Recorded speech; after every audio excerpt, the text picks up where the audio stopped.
इससे क्या हुआ, हम लोग कलश विसर्जन करने गए हुए थे जमुना नदी के पास। जी। तो वहीं पर इन लोग खड़ा था और बारिश हुआ और बिजली गिरी, बस ये दोनों के पास सामने गिरा, इन लोगों का कपड़ा भी जल गया हाँ। और इसके कारण इन दोनों का बेहोश हो गया और 5-6 को बच्चा का भी झटका लगा है, जो हॉस्पिटल में कुछ लोग डिड्यू हो गए हैं और कुछ लोग अभी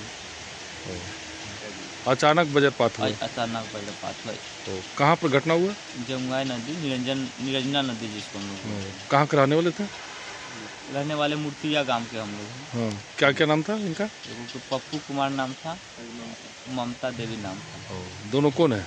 एगो मेरे भाई है और एगो गांव की भक्तिनी है। क्या नाम हुआ आपका? हमारा नाम श्लोक कुमार हुआ, हम उसका भाई है पप्पू।